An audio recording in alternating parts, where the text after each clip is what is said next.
don't just willy-nilly go tag and hashtag because you think that's going to be really advantageous for you. Yeah. It might be. You might gain lots of followers, but you might also be in someone else's world under their own made up rules on their website. They might think that they now have permission to go and profit from whatever you just associated with that hashtag. And that's not really fair. So think about it and read what they say and think about whether or not you really want to use a particular hashtag or tag a particular brand.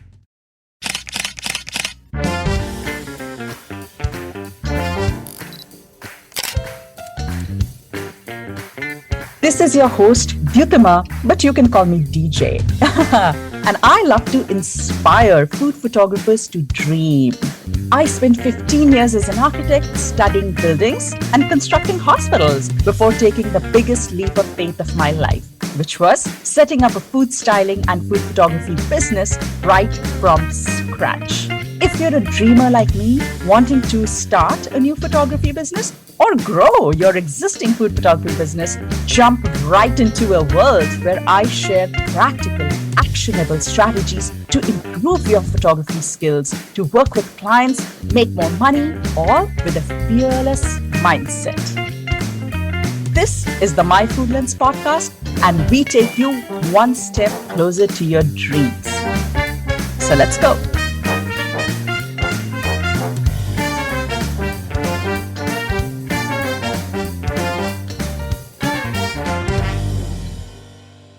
So today we are talking to Rob Finkelstein. He is such an interesting person because he has this very mystical world. He comes from a world where food and law come together. I'm not kidding. He's been a lawyer for 20 years. And in the middle of that, he went to learn pastry making. He loves baking pastries. So he went to pastry school. And then right after that, he started a food blog. And then right after that, he learned food photography. And then right after that, he started working with a few brands as a food photographer, as a recipe developer. And today, he's brought both his worlds together and he's actually working as a lawyer for food photographers. How cool is that? I thought that was fantastically interesting. I thought that he had such good and in-depth knowledge of both the fields that he's so suited to do what he's doing. And I think he's coming up with a course for food photographers where they can create their own contracts by having the right knowledge. So anyway, I just wanted to have Rob on our show today so that he can really educate us on everything about contracts, everything about the legal part of running a food photography business. Because hello, we are a business. If we are getting hired, we're getting paid, we are engaging with a client, we need to protect ourselves, right? And we need to know how to do it the right way and how to do it professionally. And Rob is going to tell us exactly how to do that. All right, with that, on to Rob.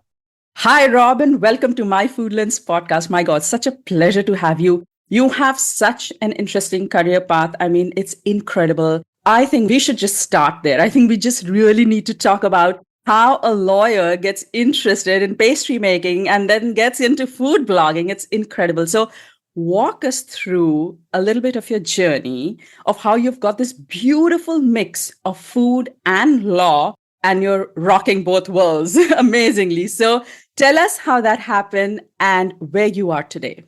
Sure. Well, first of all, thank you so much for having me. I'm so excited to be here and to meet with you. I've been listening to your podcast for a while, so this is really a pleasure for me.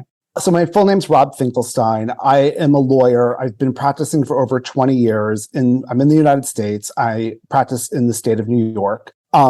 That's been my career, but I've always loved to bake. That's just been my passion since I was in middle school. So I guess it was in 2013, a friend of mine and I started our own law firm. And about 4 years after that, I just had this itch. I don't know if it was the start of my midlife crisis or what, but I was like, I've got to go to culinary school. So I put myself through culinary school for pastry arts, which was insane. I mean, it was part-time, 9 months, 3 days a week, 5 hours each class. And I was still running my law firm. It was craziness. But honestly, I don't regret a second of it. I loved every moment. It was amazing. And then when I finished that, I was like, okay, now I've done that. I've really learned how to bake like the pros, and what do I do with that? And I didn't really want to stop being a lawyer. So I just kind of decided one day I'm going to start a blog. And honestly, I didn't even know what that meant. Like I had no idea what I was doing. I knew nothing about it. And I decided I'm just going to go for it. And I got it all going and I launched my first recipe. And the first thing I noticed was that my photography was atrocious. I mean, I just didn't think about it. I didn't think, oh, that's something you need to do. So from then, 3 weeks later, the pandemic hit. And so like everyone else, I found myself at home. I had more time. I wasn't commuting. So I kind of dove into the blog and kept, working on recipes and stuff. Yeah. And then I just learned more and I saw there was food photography classes online. I took one and that was like, wow, that's amazing. And I had no idea how to like touch a camera. So that was how that all happened. And I mean, I would say I'm still very much a beginner food photographer. I just have not had the time to devote to it given everything else I'm doing, but it's opened up a whole world of other opportunities and it's really been amazing for me. So that's kind of how it all came together. And then about a year ago, I got connected with other food photographers and I ended up meeting them. They needed contracts. They didn't understand contracts they were getting from clients. So I represented a large number of food photographers, both drafting contracts for them and helping them negotiate deals with their clients. And all of them said to me, there's nothing out there. There's no people who are Googling. There's no form. There's no nothing. So that's when I decided, okay, I'm going to teach an online class. I'm very anti-contract form or any legal form. I think it just, people buy these things online or get free ones. And I think it's an invitation for trouble. Wow. And I'm very against forms like that. I think there's something there's a missing component to a form, which is education. You need to understand the words that are printed on the document. So that was kind of the drive behind me creating this class that I'm just coming out with now. I want food photographers to have a form to work from, but more importantly, I want them to understand it. I want them to know what all the words mean and how to use them to their advantage, how to advocate for themselves. So that's what I'm working on now. And it's like, I'm in a pre-launch right now. It's getting out there. Oh, wow. It sounds interesting and important. Very important. But I think for me, what's interesting is that you actually tapped into a gap that you found, you were talking and you really put two of your talents together, two of your skills together. So just having a little bit of just having started your food photography journey, you had a good idea because I think you also work with a few clients as a food blogger. Am I right to say that? Yes, that's correct. Yeah. So you kind of understood that side of the market as well. So you could put your law knowledge into, hey, that's not good. That's where they need to pay attention to. And then you talk to the community and you got so many inputs. I mean, that's amazing. I'm pretty certain that course must be pretty robust. So Rob, can you share with us, where did this idea hit you the first time? Okay, that's something I need to pay attention to. Was there a conversation with a friend? Was there something that someone said? Just that spark, where did it start? Well, actually, when I think back to it, I think it's before I even started meeting other food photographers. Very early on in my path here, once I started my blog and getting out there, right. I had a brand reach out to me 6 months into my blog being out there, which I was shocked. I was like, really? You want to work with me? Okay. So I was really excited. It was amazing. They were a great client for me. I worked with them several times. But when they first sent me their contract, I looked at it and I was like, what is this? And I marked it all up as if I, was a lawyer representing one of the sides because it was gobbledygook what they gave me. It was incomprehensible. It made no sense. And so I took a step back and I said, okay, I'm not anyone's lawyer here. Let's tone this down. Right. And I just picked the top 3 main issues and I redlined those and I sent it back to them. They had no issue with it. And they actually told me subsequently that they now use my form. Oh, wow. And that's when I was like, okay, on the client side, the brand side and whatnot, they don't even have a form to work with. And so that was very eye-opening to me. Mm-hmm. And then as I met food photographers, just through food photography groups and whatnot, really on Facebook, that's how I picked up a bunch of clients. And all of them said to me, oh my God, there's such a need for this. And I was like, Yeah. at first I dismissed it. I'm like, oh, that's crazy. I'm not going to do an online class. And by the time like the third or fourth person mentioned it, I'm like, okay, people seem to really want this. And I know there's nothing out there. So let me dive in and tackle that. That's kind of just how it started. Amazing, amazing. So we're going to get all into, the nitty gritty of what goes into a contract. But let's just start with, why should a food photographer even have a contract? What is the importance? Tell us that. So I'm actually going to answer that from a broader spectrum and not limited to food photographers, because here's the thing. Yeah. From my perspective, anyone in business should have a contract, period. I cannot think of an exception.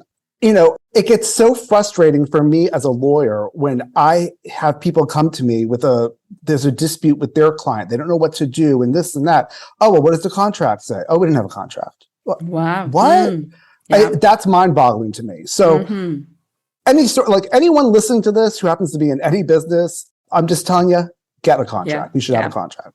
For food photographers specifically, I think it's really, really important, because you're a creator. You're creating images that, and this is really just, I'm talking from United States law here generally, but there are a host of other countries that agree with this about copyright.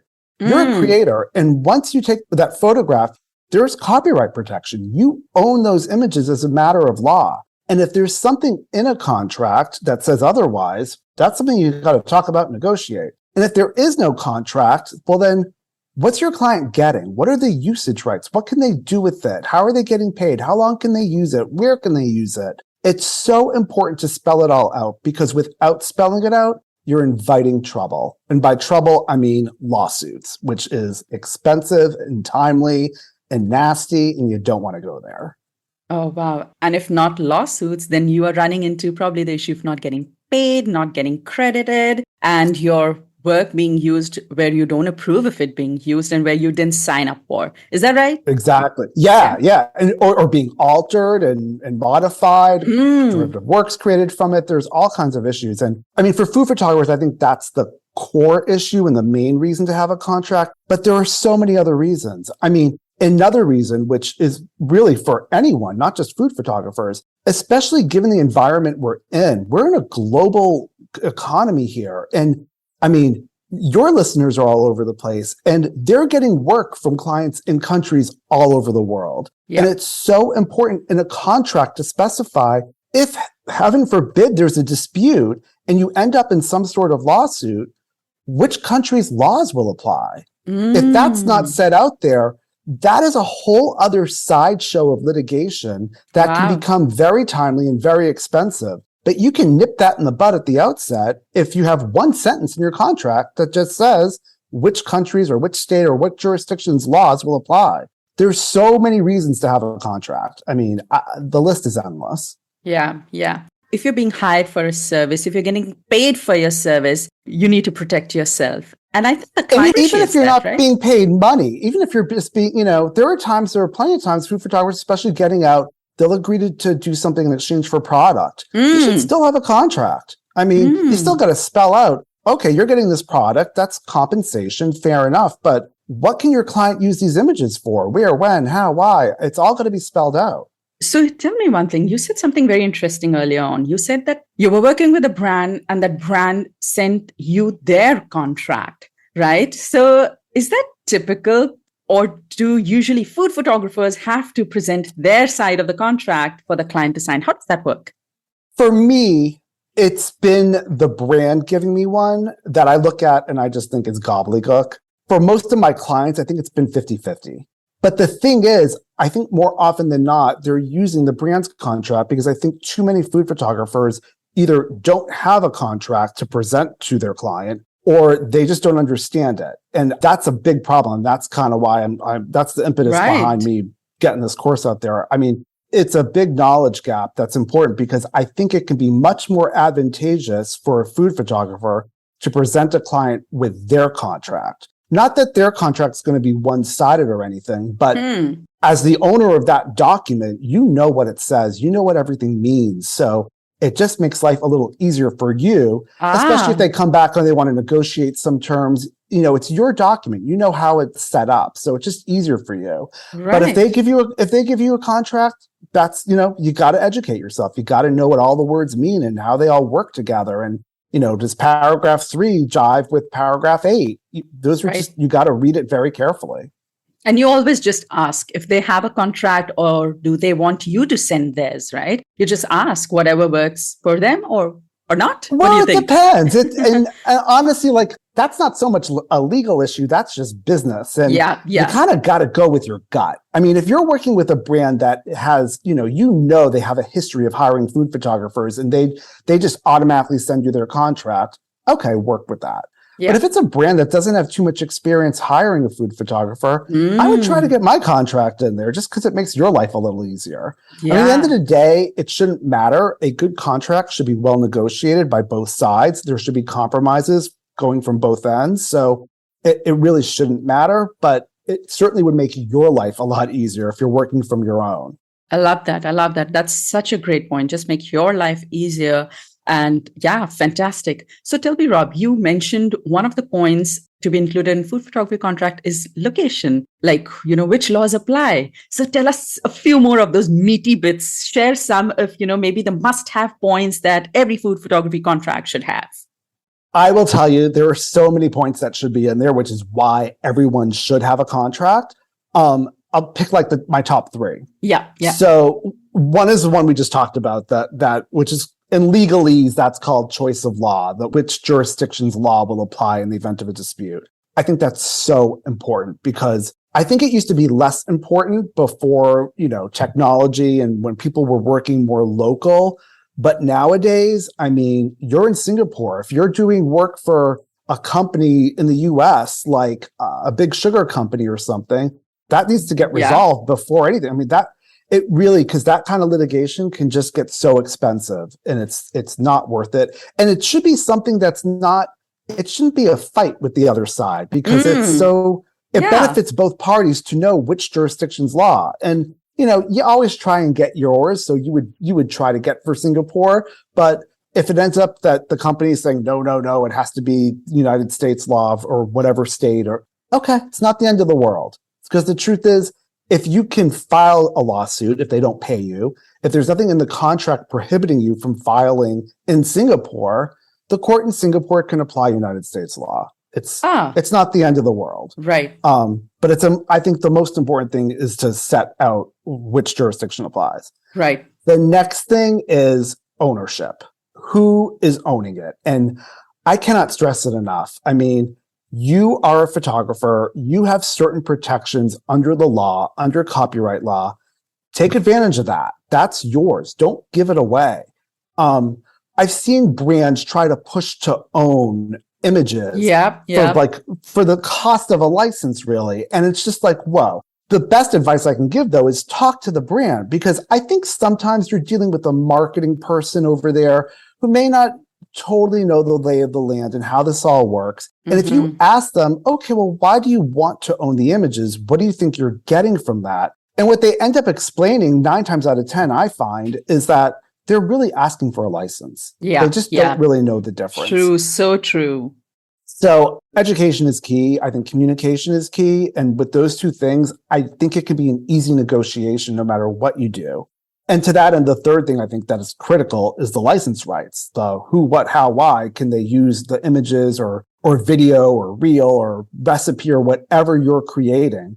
How can it be used and how are you going to get compensated for that? So, but the one thing I just want to, if I don't get to it later, I want to say it now. I cannot think of a reason why a brand in food photography world would really need to own it. And as a food photographer, I just want to get in everyone's heads, think about that. You own this as a matter of law. You don't need a contract to say that you own it. You already do. If you have something in a contract that says otherwise, you're giving away your rights. Listen, that's not to say that there couldn't be a legitimate reason for a brand to own the images at some point for whatever reason that they want. That's great. Get paid what you're worth. You're not licensing it anymore. They're going to own it. So show me the money. Yep. That's like the most important thing I can say to any food photographer. Oh, Don't give away the store for free. Yes, absolutely. I'm so on that with you. So now that you brought it up, Rob, I think there's also a little bit like not everybody is 100% clear on the difference between license and rights. So just, very briefly, you can use an analogy if you would like. If you can just tell our audience what is the difference between these two, then that'll make things so much clearer. Right. So I think what you're asking is really the difference between license and ownership. They're both different rights. Yep. So ownership it's what it sounds Right. like. You actually own it. A Yeah. license is getting permission to use it. And so the best analogy that I can think of is, and to just like really simplify it, there are differences and distinctions. Let me put that out there. But I think the best working analogy is you own a house and you rent it out. Renting is like licensing. So you're getting paid every month for someone to rent or sort of license out use of that house, but you own it. That's really the difference. So again, there are nuances between licensing and renting, but think about it like that. Like if you own land, you're not going to transfer title of that land to someone else in exchange for 1 month's rent. I mean, that would just be stupid business. And that's kind of what I'm saying here about copyright and licensing. Right. So copyright basically means that you as a photographer do not have any ownership on it and you cannot use it in any capacity once it goes off to the client. Am I right?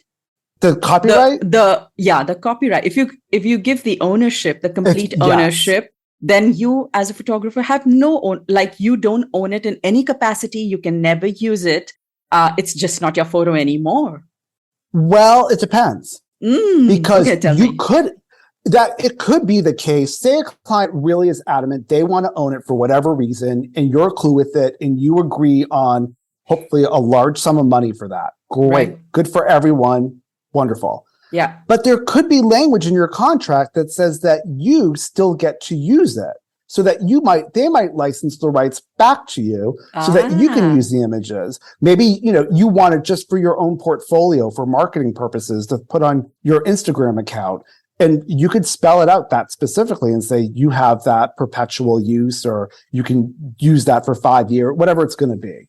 That could all be spelled out in a contract. So yeah, I wouldn't say anything's a definite there, because it really depends on what you negotiate and what you put in the contract.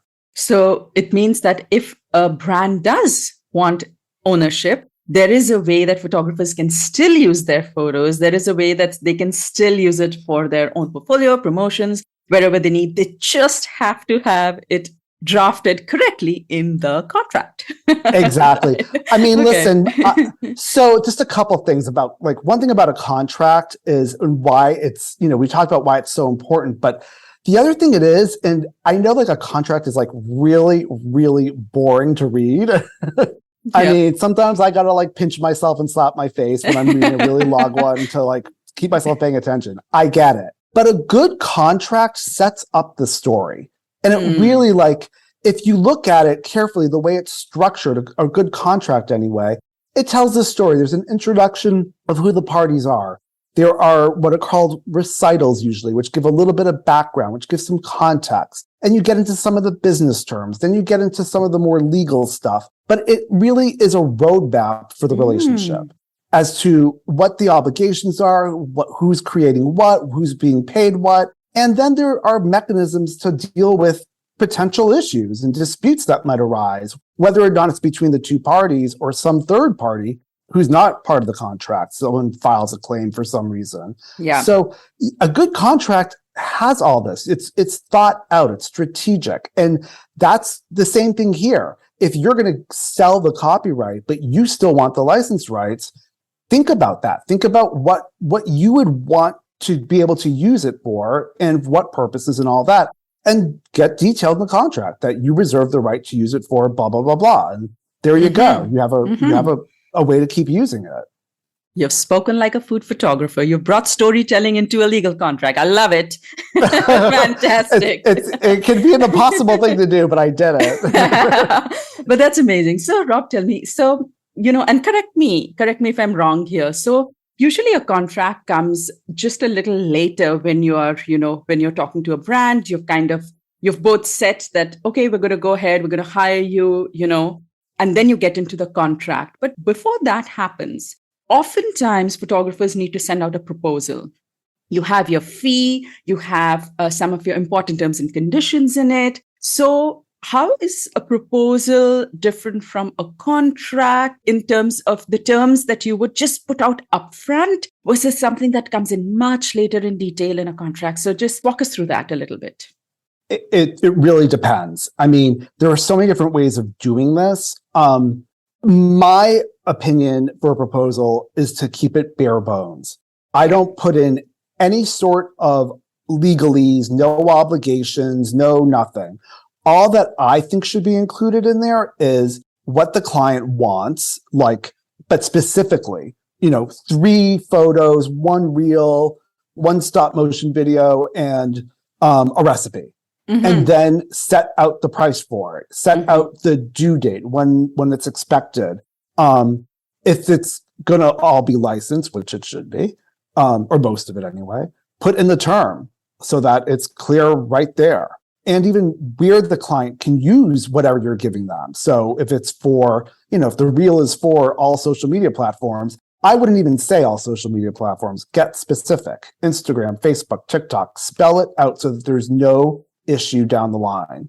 And you're saying put it all in the proposal. All this goes into the proposal. Yeah, I would put all that stuff because that's the nitty gritty. That's what they really want to know. They want to know, what are you giving me and how much am I paying you? That's all they care about at the beginning. And once you have that agreed upon, then you can kind of go back and forth on the terms of the contract. And, some people do it different ways. Some people will send a proposal, they'll come to an agreement on that, and then they'll kind of maybe copy and paste whatever was in the proposal and put it into the contract. Right. And then rip up the proposal and have one document. I don't like that because there's room for human error and it makes me nervous. I like having a proposal that the parties agree to.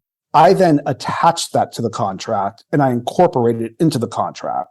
So it becomes part of it. So kind of like it's the real core business terms of the contract are the proposal. And everything else is in the front part of the contract, all the legal stuff and everything else. That stuff can get negotiated later or simultaneously. It depends on the client. And again, you got to use your gut. You know these people, you're interacting with them. You get a sense of their urgency. Maybe they just want to get this done. So you give them the proposal together with your contract and try to just bang it all out really quickly. I mean, you got to read the situation. There might be reasons to kind of hold off on getting the contract out there. Maybe they're being very, aggressive in negotiating exactly what you're going to do for them, the proposal. So, you just got to go with your gut. But I like the idea of spelling out some of the most important things in the proposal itself. I think I once had a client and she came back and she said that she was not comfortable with the license fee. So wherever I had listed down, where they had the license of use, she said, can we tweak it down to maybe these 4 things versus the 8 places that you've mentioned in the proposal? And I said, no, because you can't, no one's going to be able to chase and do this and that. And so I showed her the value of what it would be and how it is very difficult for a food photographer to really bring it down to 4 versus 8. I know I'm talking very vaguely and in a broad term, but what it means is that I did specify it in the proposal right where we were in negotiating phase. And it was so important. It was so important. If I wouldn't have, and good for you. I mean, that's what you got to do. You got to kind of, in a very nice, respectful way, get in their face and explain it to them. Because I think from their end, they have a budget and they've got to comply with that. So that's really what they're thinking about. So you've got to sell the value of, there's a method to the madness and how a food photographer works and, why there has to be so many of anything and where it should go. And that's well thought out from our end as the creator. And I think it's just a matter of education and communication again. So good for you. I mean, I think that's the way to go. You got to just get in there and say, no, this is how it's got to be. So I'm going to just recap that. So when a food photographer sends out a proposal, it's superb if they can have like the scope of the project kind of outlined, what are they creating and where it's going, how much is the quantity, like how many number of photos, how many number of reels, and then the last one is what is the fee? Is that right, Rob? Did I cover everything? Yeah, I think those are the most important things to include. For a proposal. All right. Yeah.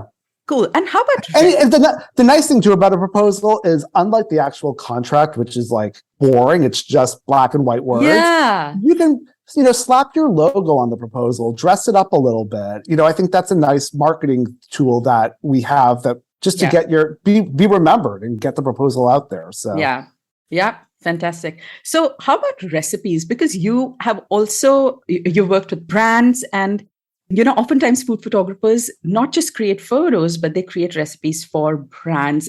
How does that need to be spelled out? Like, is there ownership of recipes? Is it spelled out separately? Is it all packed as one scope of work? How does it work when a photographer is creating both photos and recipes?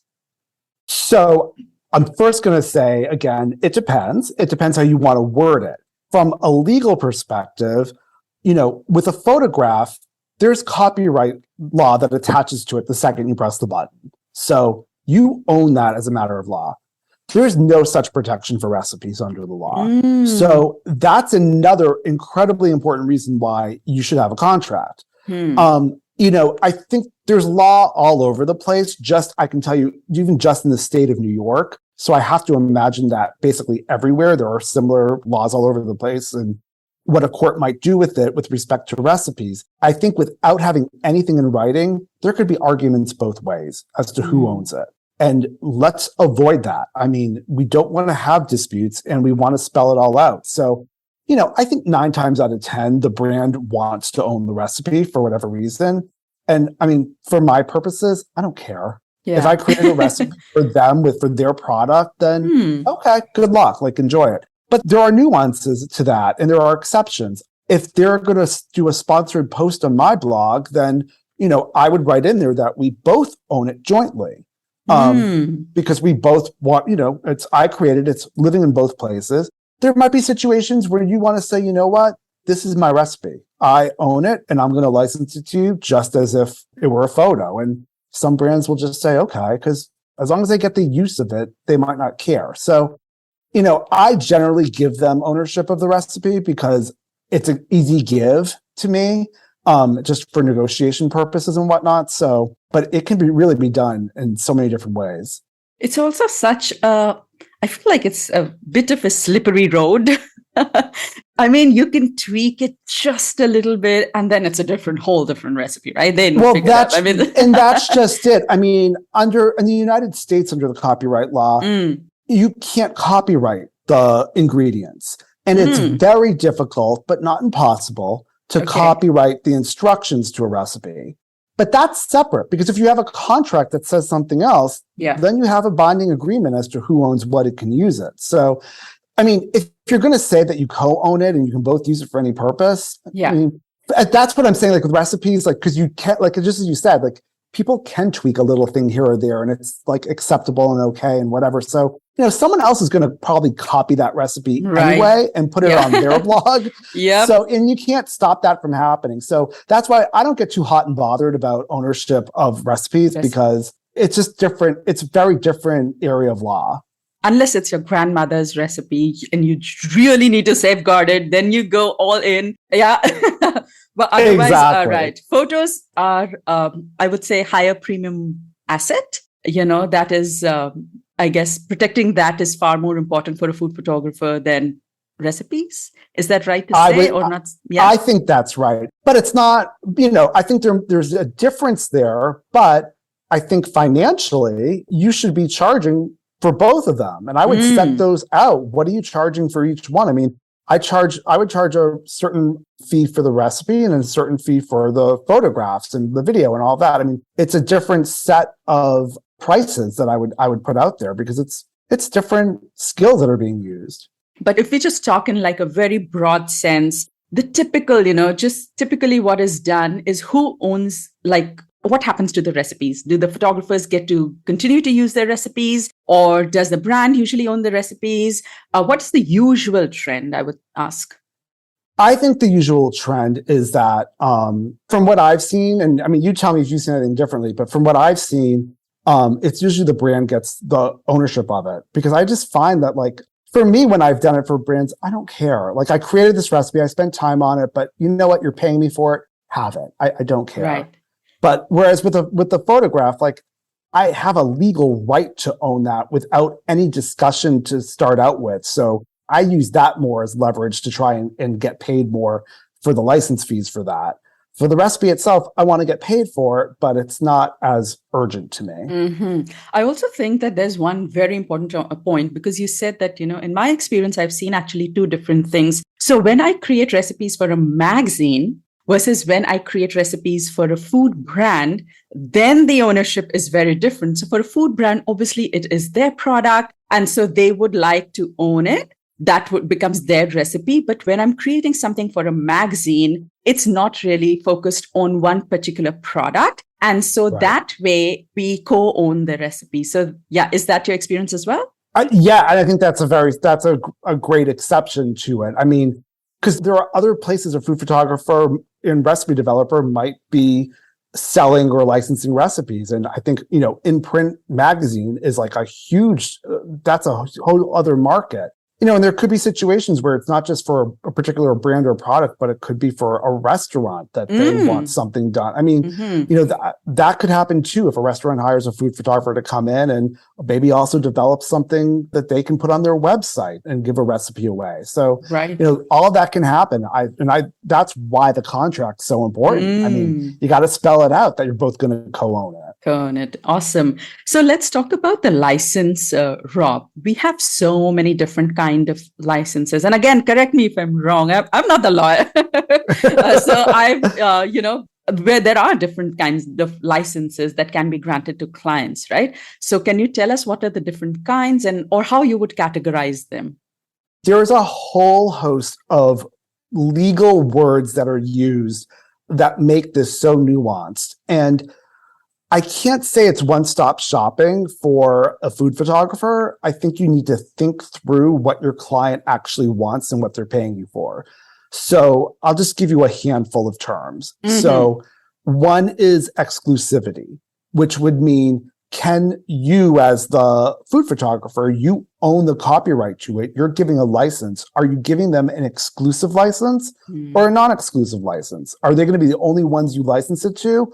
Or will you have the ability to license it out to other parties? Say you did a photograph that had a particular flour brand and also a particular chocolate chip brand, and you use it for the flour brand. The chocolate chip brand sees it when it gets posted on Instagram. It's like, oh, wow, can we use that photo? Well, it really now depends. I mean, it depends on you whether or not you want to engage with them and see if they'll pay you for it. But you have to go back and look at your contract with the flour brand. Did you give them an exclusive license or not? So that's an important thing to think about. You want to think about whether or not you want to limit the license. And by limit, I mean both in terms of time and in scope. So is the amount of time that they can use the images for limited in any, say you took photographs for holiday cookies and you're going to give them a license to use it on social media for October, November, and December of a particular year. Is that just for 1 year? Is that perpetual for all years going forward? Or is it just for a couple of years? You got to spell it all out. Right. And also limited in terms of how they can use it. Is it just for social media? Can they also use it on their website? Are they going to use it in print anywhere? It all needs to get spelled out. Maybe you want to include the word revocable. Maybe if they fail to pay your fee, maybe it's an ongoing payment and they haven't paid, you want to have the right to revoke the license because they've now breached your contract and they haven't paid. That's something to think about too. Is it transferable, whatever license you're giving them? Can they sub-license it out to someone else? That's something you want to be careful of whether or not they can or they can't. So there's so many issues to consider here. And I can't turn this into a primer on licensing law, but there's a ton of words to look for. But the thing that I want to make clear to everyone is if you're presented with a contract from a client and you see words that come before the word license, look them up. I mean, words have their ordinary plain English meaning. So look them up and see what they mean so that you can get an idea. What is this client trying to get from me? know what you're signing. I mean, I can't drive that point home enough. Right. Especially if it says exclusive.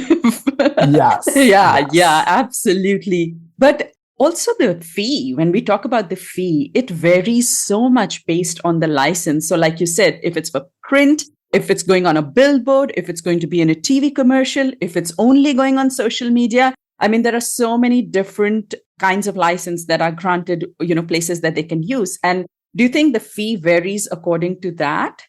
There are so many factors that drive the fee. And from what I've seen, I think a lot of food photographers are tight-lipped about what they charge.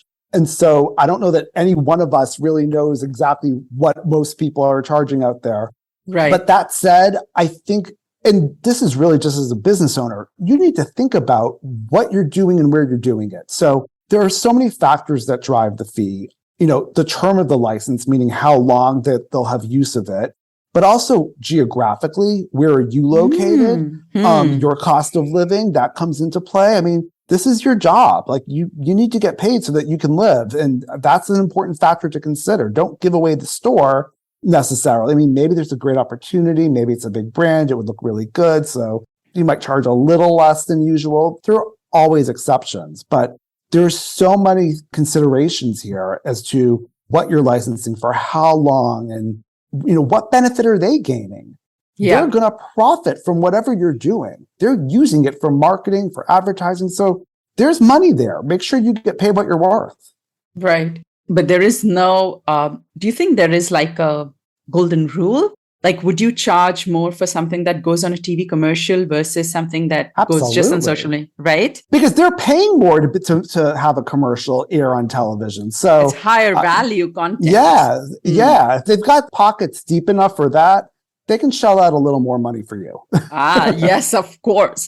All right. So, and how do you suggest that the fee should be spelled out or included in the project? Do you think that it is something that should be just shown as an overall cost? Hey, this is my quote based on requirements, or do you think it should really be spelled out? Okay, here's what the fee for the photography is, and here's what the licensing looks like. Do you think they should be separated out, or should it be built in as an overall figure?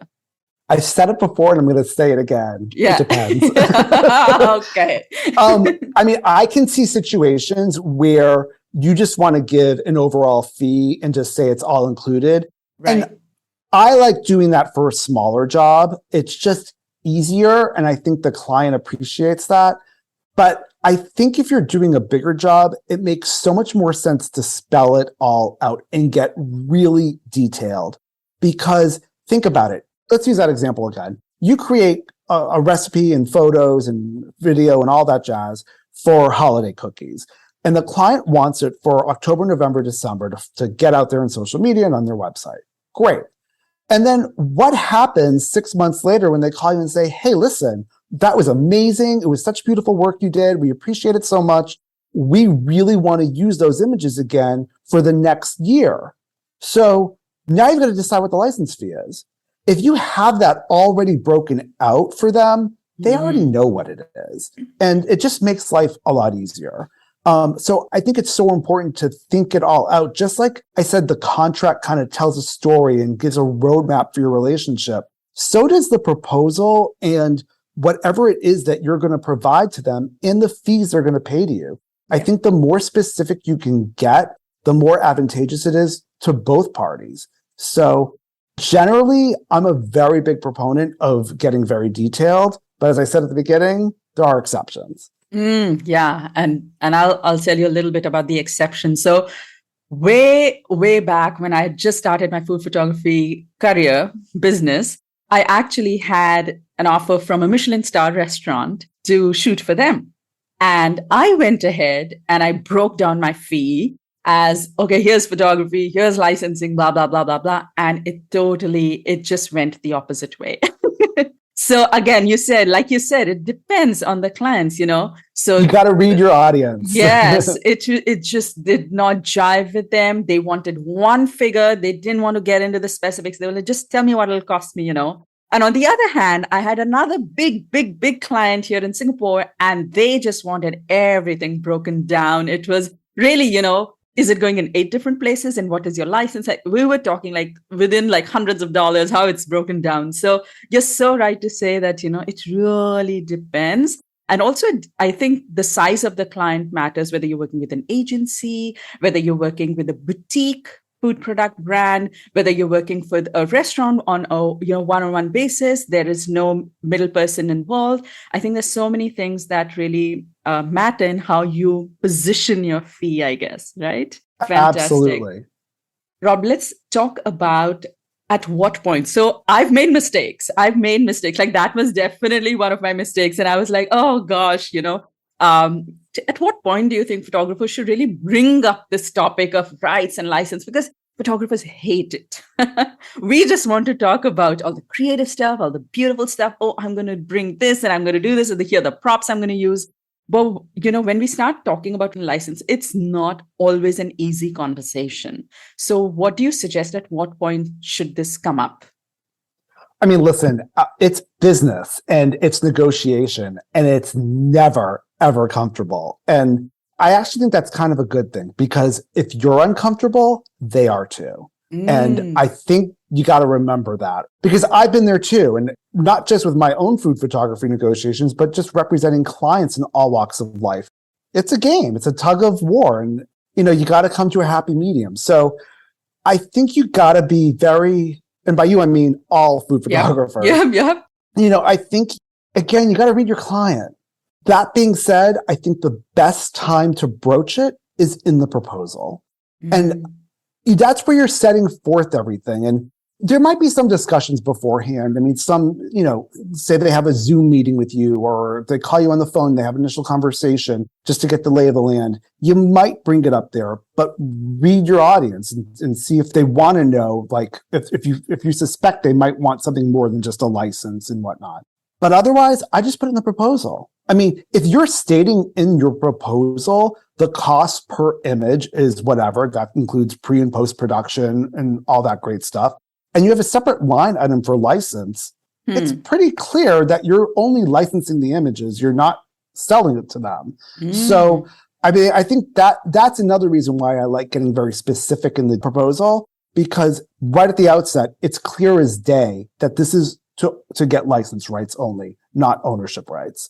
So, I mean, that's an easy way of kind of broaching the subject without actually saying anything about it. And if they come back to you and say, oh, well, listen, we thought we'd own it, that's when you have that conversation and say, well, why do you think you need to own it? And, hopefully you can convince them you don't need that. And you're getting a license. That's all you're getting. So deal with it. But I think the proposal is such a great tool because A, as I said before, you can slap your logo on there, little marketing, make it look pretty. But B, it kind of just gets out the core parts of your relationship. And it sets it out right there that you're getting a license, you're getting these images, this video, this recipe, this is what you get, this is the cost you're paying, and it's right there. That's not to say there won't be negotiation. There very well may be, and there probably should be. But at least you get it out there at the outset. You're only getting license rights. Right. And I think also from a mindset point of view, if we are running a business, if we are getting hired for a service, then we kind of have to buckle up and have these tough conversations. And they can be gentle, they can be polite, they can be friendly, they can be, hey, they can be very conversational. No arm wrestling required for this. Like, really. I think that's like the best tip for negotiation. It doesn't need to be adversarial. It can be very friendly and respectful. And explain your point of view and why things are from your perspective. Listen to them, hear what they say, and then respond to them. Because, what they're saying they could be off base, but that's your chance to go in and educate them, especially with respect to ownership. That's when you can really get in there, explain to them, well, what you're really describing to me is licensing, and that's what I'm prepared to give you. So, it can be done very, very nicely. But again, that's the point. I think a lot of outside people looking in at food photographers don't appreciate that food photography is actually a business. And as food photographers, we all need to remember it absolutely is. And you're being compensated for it. And the only one who can really advocate for you is you. So you kind of need to buckle up and do it. Yeah. And I always kind of draw a parallel with wedding photographers. I feel like wedding photography has been around for years and they have such a robust business. They work like well-oiled machines. Everything is so set and people look at them, in that professional capacity. They know that they're going to come to contract. This is how it's going to roll, So I feel like because food photography is maybe relatively more new compared to wedding photography, I would say. So people are still, like you said, people are still wrapping their head around, okay, this is, another robust category of business. Yeah. Yeah. And it's also because food photography is literally behind the scenes. No one sees the food photographer. True, The wedding photographer, the bride and groom, and all the guests are seeing the wedding photographer. So everyone is well aware that there is a wedding photographer actually performing some sort of service. But people, otherwise just see pretty pictures of food showing up in their Instagram feed. And Absolutely. they don't think, oh, someone took that picture. So true. That is so true. So Rob, you mentioned about educating the client, but I think before we educate the client, it's so important that, we are educated ourselves. And so right now, like we have listeners around the world and not just in the US, we have a ton of listeners in Asia, Singapore, Africa, Europe.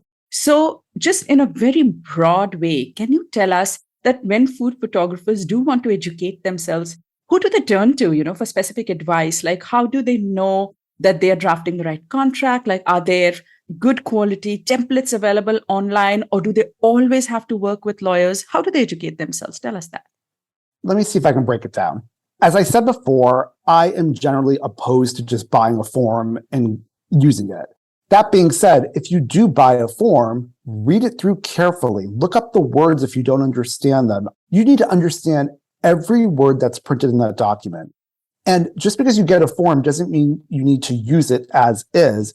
Tweak it, rewrite it, get it to be where you want it to be. But to that end, the best way to do it is to hire a lawyer.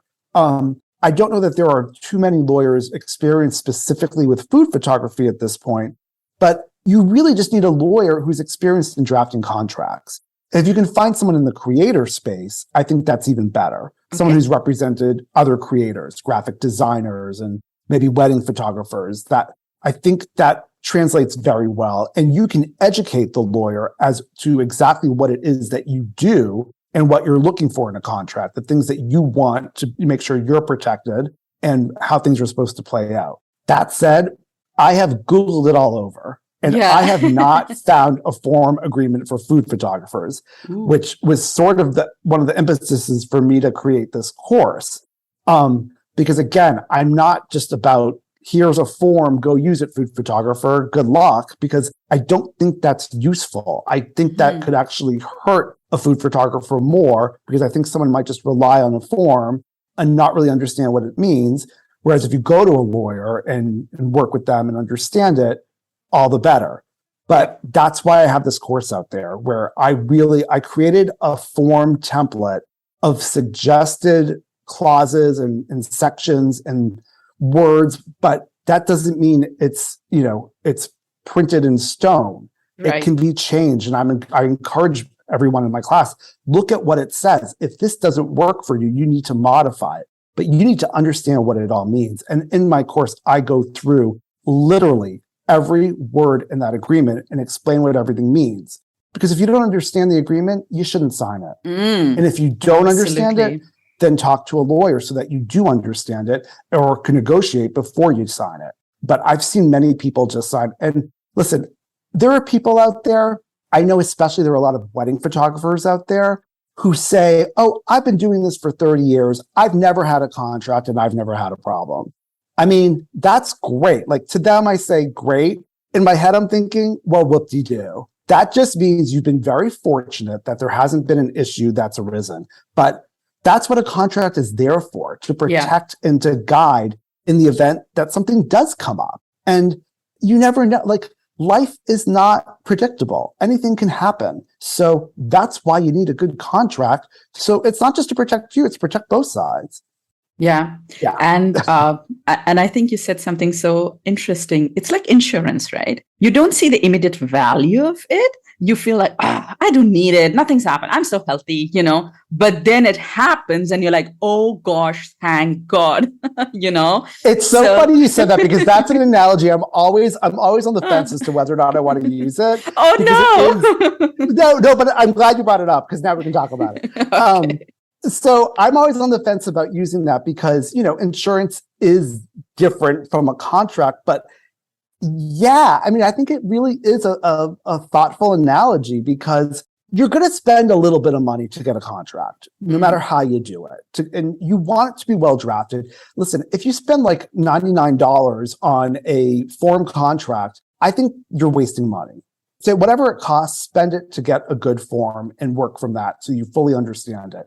You're investing in protecting your business. I mean, that's what it is. And unlike insurance that you pay for every year, you pay a premium and whatnot, it should be or could be a one-time fee, which you might have issues come up. And all the more reason to have a lawyer to work with so that say you've worked with a lawyer, you've come up with a form and you're very happy with it. That's great. And it's working well for you. But then a client comes in out of nowhere and it's a big client. They're going to pay you a lot of money, but they want other verbiage in there.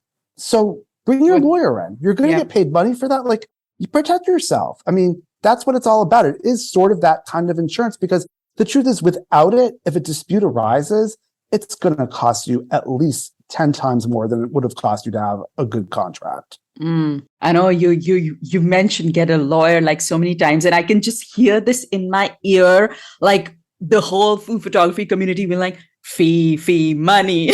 How much will it cost to get a lawyer? I can just hear this in my ear right now because that would definitely be my concern. I don't have 20 people in my team. I'm a solopreneur. My business is a small business, and to hire a lawyer, leave alone having a lawyer constantly available, like for advice, I don't know if I can afford it, And I think I'm not suggesting that you need a lawyer to review every single agreement. I mean, I think that would be a very, very rare instance. But I think to get a good working form together, in the first instance, that's kind of why I'm coming out with this class. I'm giving you a form to work from. You're going to understand what all the words mean. I think that's a very good starting point, and it's much more affordable than hiring a lawyer to have them start from scratch. But if you take my class, you end up with this form, you understand what it means. If there are other things that come up in your business and you want to, make sure that that's provided for in your contract, that's a good time to bring in a lawyer to just add those revisions in. If you're not comfortable and you want to make sure that it's done, and that'll be enforceable at the end of the day. But that being said, you might be able to just write that in yourself too. That's kind of the spirit of my class. This is really learning about what all the words mean and how to put it all together. I'm not suggesting you need a lawyer every time you sign the contract. I mean, that would bankrupt anyone. But for one-off situations that arise, if a really big client comes to you and they're paying you a lot of money, you might want to have a lawyer just take a look at it, which frankly, I mean, these contracts, I mean, they're not that long. Yeah. If you're selling a huge business, a contract could be 20, 40, hundreds of pages. We're talking about a contract that's a few pages. It shouldn't take a lawyer more than an hour to really review this. So that's another consideration is, people get nervous about hiring a lawyer and whatnot, but, talk to the lawyer too. You can say, listen, I can't spend more than X number of dollars. So I'm going to authorize you to spend 2 hours on this tops with the hope that you can do it in one and see where it goes. I mean, you got to talk to your lawyer and see what you can do.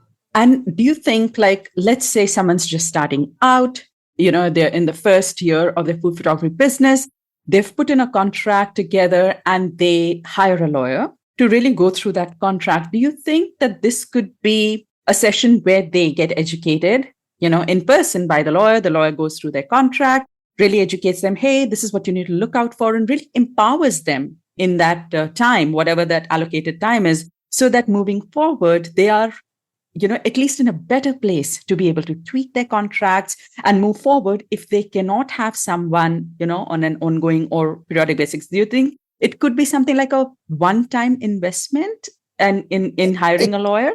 So it could be. And again, as I said before, it depends. I mean, there are several factors there. I mean, yes, that could work. And I actually did have a food photographer come to me the very beginning of when she started her business.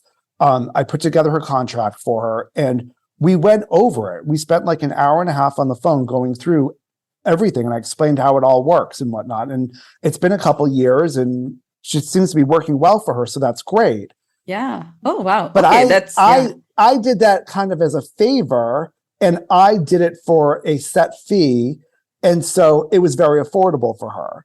So again, it depends on the lawyer and what the lawyer is willing to do. I mean, if you're paying a lawyer and a lawyer only charges hourly rates, to go through and talk through the contract, it could be a couple hours, let alone reviewing it on his or her own and, making sure there are nothing they want to add to it or whatnot. So, that could be several hours of time. And if they're charging by the hour, that adds up quickly. So that's kind of one of the reasons why not to push my course, but that's why I developed this course. All right, Rob. So we talked about license and ownership, and we talked about proposal, and we talked about lawyers, and we talked about fee. But let's talk about social media. We never pay attention or enough attention to social media. We're all putting our content out there. But are there legal considerations? Are there things that we should be looking out for when we are posting our photos and our recipes out on social media? What do you think? Absolutely. So there's actually two things to look at. So first of all, let's just get it out there. All of us, myself included, we all just post and we tag and we hashtag and we do it because we want to be found and be seen and be searchable. And that's great. And I don't want to suggest that you shouldn't be doing that. What I do want to suggest is that you educate yourself. So first of all, look at the platforms you're doing all of that, where you're posting everything. Facebook, TikTok, Instagram, Pinterest, whatever it is. Look at their terms.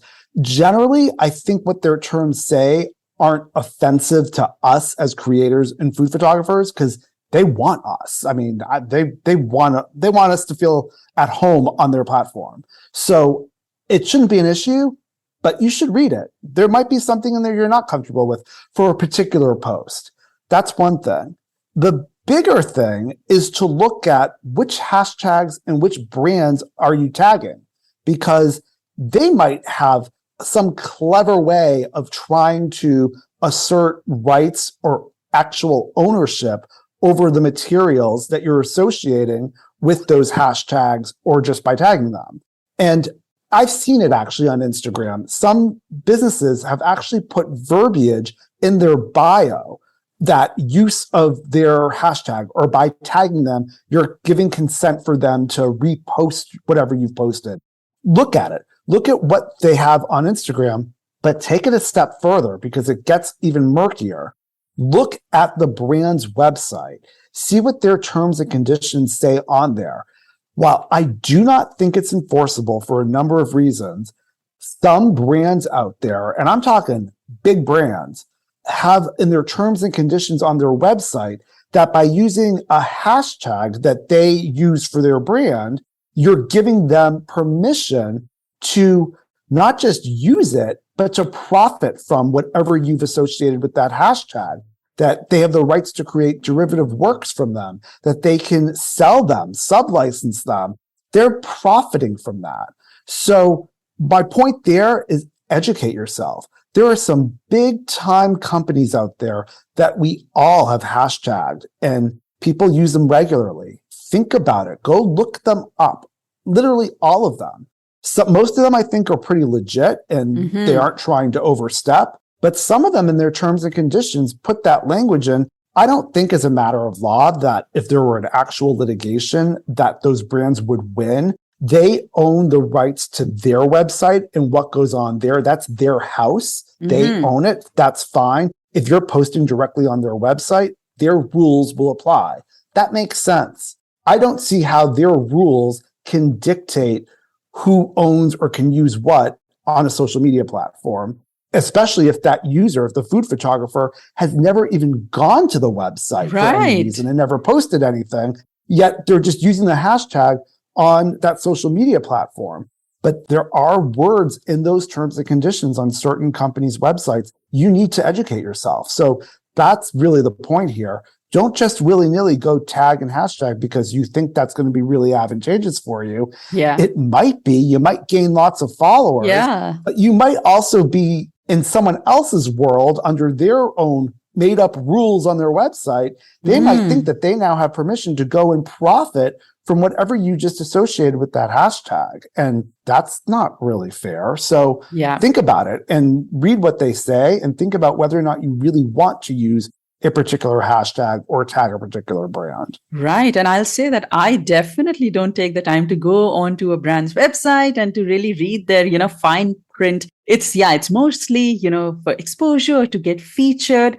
But I can say that almost every food photographer, even if we look at like in the smallest way, we have had our photos used where we didn't want them. Someone's used them without credit, someone's used them without permission. Somebody's put them on a platform that we didn't want to be in. So that's in a very small way. And imagine if someone takes complete ownership of them without our permission. I guess I can really see and then that profits from it on top of it. Yeah, there you go. Oh my God. But I will say there are a lot of very, very really good brands out there that will contact you because you tag them and they'll say, do we have permission? And that's wonderful. And it's great for the food photographer because there's a dialogue going on. They're asking for your consent. They're getting it in writing through a DM. And that's great. That benefits everyone. And it's very transparent. And they usually say, can we post this with your permission? And that's all they're doing. They're not going to use it and try and sell it. And, I think there are some good brands out there, but that's the point. You don't know until you read the fine print to know who the good ones are and who the kind of, not so good ones are. Oh man, what a conversation, Rob. Oh, I love it. So I think we're all set to wrap up now. But before we do that, Rob, you've mentioned your course so many times, and I feel like it can be of such good value to our listeners. So tell us a little bit more about the course, who can register, who it's for, and when it's going to be available. Sure. So the company name that I created is Contract Legal Ease, EASE. That's the Instagram handle for it. And that's also the domain where you can find the course. The course really, it takes you through a template contract for food photographers. It's only for food photographers. At the end of the day, you get a form you can use. But throughout the class, I'm going through literally word for word, explaining what it all means, how it all works. I'm giving you some negotiation tips along the way, how to leverage certain language to your advantage, and how to talk to the client about some of these issues. I'm also including a form for a proposal, a form for an amendment. Sometimes you want a formal written amendment to the contract if things change down the line. So I'm including that also. And there's also going to be a couple other bonus sections on social media, like we were just discussing, and some other things on copyright and trademark. So I'm giving you a whole lot of kind of legal education on a lot of material. My hope is that people will find it very useful, that they will have a form they can work from, but more importantly, that they'll be educated enough so that if they're presented with a contract from a client, they can take that, read it, understand it, and negotiate and advocate for themselves. That's my real goal. And my goal is not to give you a form to use. Those are a dime a dozen. You need to understand what the words mean and how to use them and negotiate for yourself. So that's really what the course is about. It's in like a pre-launch phase now, only because I still have to finish 2 more bonus units. So I expect to have it all fully out there in the next couple of weeks. And for your listeners, I want to offer a discount code of $50. That code is MFL for My Food Lens 50. It'll be $50 off the price. That'll be up there too. Feel free to use that code whenever you decide to make a purchase.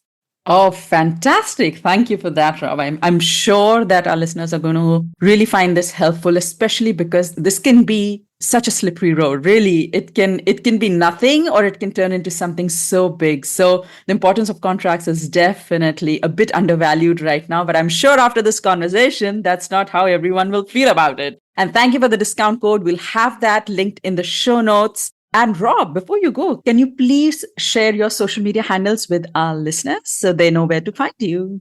Absolutely. And before we do that, I should just say, putting my lawyer hat on, that anything I've discussed here is really for educational purposes only. I am a lawyer, but I'm not your lawyer. I'm not anyone listening. I'm not your lawyer. I'm just providing education here, and nothing I say should be relied upon as legal advice. That being said, my class that I'm offering, again, educational purposes, the handle for that is Contract Legalese on both Instagram and Facebook, Ease, EASE. And that's also the domain for the class itself. And my recipe blog, which is, just so y'all know, it's all pastry. I went to school for pastry arts because I love carbs and anything sweet, and that's all I really make. So that is Cinnamon Shtick, and that's also the domain and the handle for Instagram and Facebook, and also on Pinterest. Fantastic. Thank you, Rob, for being here. Thank you for educating us. Thank you for telling us what to look out for. Thank you for sharing so much good, valuable information and your wisdom with us. And thank you for giving us a peek into your very interesting world of food and law. It was such a pleasure having you. Thank you. Thank you so much. The pleasure was all mine. This was so fun, and I cannot thank you enough for having me as a guest on your podcast. So that was Robin. Wasn't this just a fantastic, such an enlightening conversation, right? I feel like at least I had these questions, when I was starting out, when I was just building a career, when we are all just starting our business in food photography, we kind of tend to overlook the side just because we're like, okay, let's get our next client. Let's focus on, what our fee is. But really, this is such an integral part of running a business, because look at all other businesses, look at everything that is around you, from the smallest to the biggest. No one functions without a contract. So why should we, right? We are a business and we need to know what our rights are, what we authorize, what works for us, and how we can protect our work and our intellectual property. So I thought this conversation with Rob was very interesting, and I loved how we covered everything from food brands to social media to even hiring a lawyer and to understanding fee and whether it is worth the investment or not. And I hope that you had some solid takeaways from this episode, because it is pretty darn important, and I can't emphasize that enough. All right. So if you enjoyed this episode, please do rate, review, and subscribe to our podcast. That's my request every single time. All right. With that, I'll see you next time. Until then, bye-bye.